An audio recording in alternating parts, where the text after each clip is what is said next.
Kumusta kaibigan? Halina at tayo ay maglakbay na puno ng kaalaman at aral.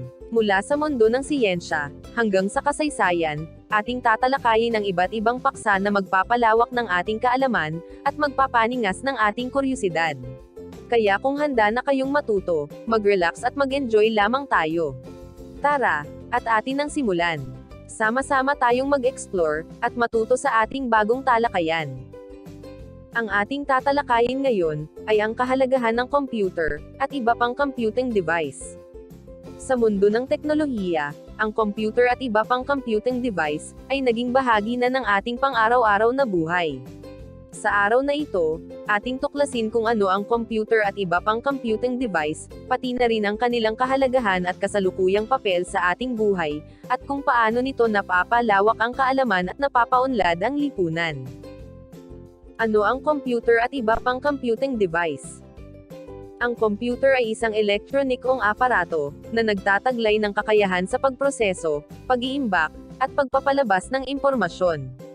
Ito ay binubuo ng mga hardware tulad ng keyboard, mouse, monitor, at CPU o Central Processing Unit. Bukod sa computer, may iba pang mga computing device tulad ng laptop, tablet, smartphone, at iba pang mga mobile devices, na may kakayahan ring magproseso at mag-access ng impormasyon. Ano ang kahalagahan ng computer at iba pang computing device, sa pagpapalawak ng kaalaman at pagpapaunlad ng lipunan? Una, pagpapalawak ng kaalaman.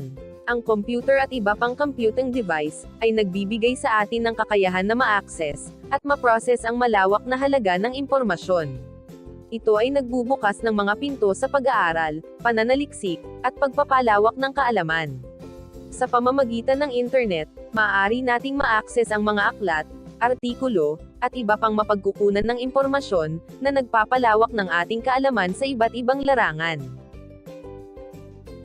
Pangalawa, pagpapabilis ng proseso. Ang computer at iba pang computing device ay nagpapabilis ng mga proseso at gawain, na dati ay nangangailangan ng mas mahabang oras.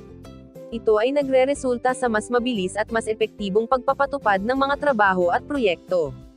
Halimbawa, sa larangan ng komunikasyon, ang mga email, chat, at video calls, ay nagbibigay daan sa agarang pag-uusap at pagpapalitan ng impormasyon. Pangatlo, pagpapaunlad ng ekonomiya. Ang computer at iba pang computing device, ay naglalarawan ng isang mahalagang papel sa pagpapaunlad ng ekonomiya. Ito ay nagbibigay ng mga oportunidad sa negosyo, trabaho, at paglikha ng mga bagong industriya. Sa pamamagitan ng e-commerce at online marketplaces, nagiging mas madali para sa mga negosyante na maabot ang mas malawak na merkado, at magkaroon ng mas maraming oportunidad sa paglago. Pang-apat, pagpapalawak ng komunikasyon at pagkakakonekta. Ang computer at iba pang computing device, ay nagbibigay daan sa mas malawak na pagkakakonekta at komunikasyon sa iba't ibang bahagi ng mundo. Ito ay nagpapalawak ng ating mga ugnayan, at nagpapalakas sa global na komunidad. Sa pamamagitan ng social media at iba pang online platforms, nagiging mas madali para sa atin na makipag-ugnayan, magbahagi ng mga karanasan, at magtulungan sa mga isyong panlipunan. At panglima, pagpapaunlad ng mga solusyon sa mga suliranin. Ang computer at iba pang computing device, ay nagbibigay ng mga kakayahan sa pagpapaunlad, at paggamit ng mga teknolohikal na solusyon sa mga suliranin ng lipunan. Ito ay nagbubukas ng mga oportunidad para sa mga inobasyon, at paglikha ng mga solusyon sa mga hamon ng lipunan. Halimbawa, ang mga teknolohiyang pangkalusugan, ay nagbibigay ng mga solusyon sa pagsubaybay sa kalusugan, at pagpapaunlad ng serbisyong pangkalusugan.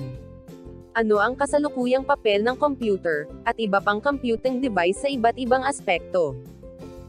Sa aspekto ng edukasyon, ang computer at iba pang computing device, ay naging mahalagang kasangkapan sa larangan ng edukasyon.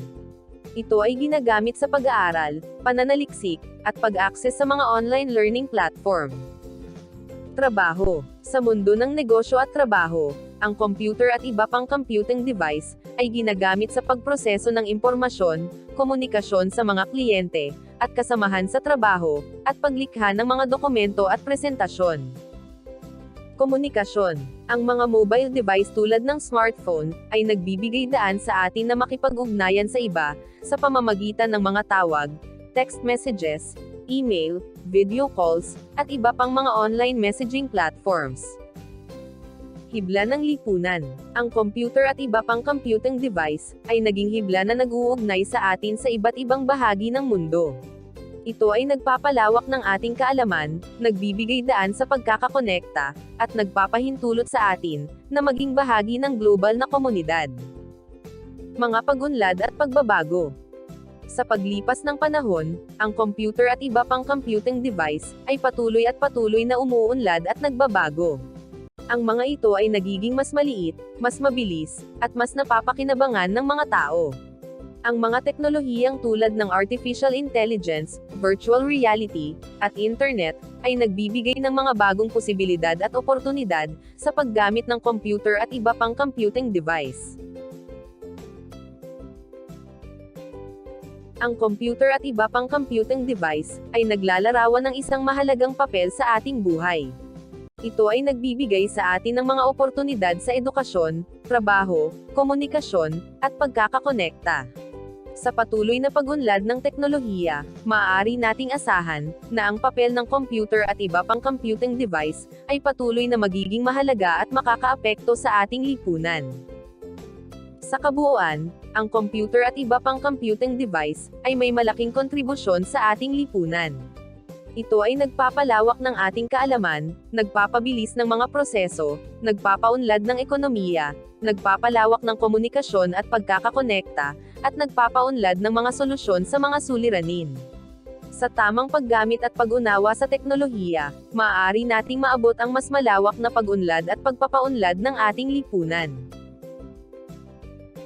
Hanggang sa muli, maraming salamat sa panonood.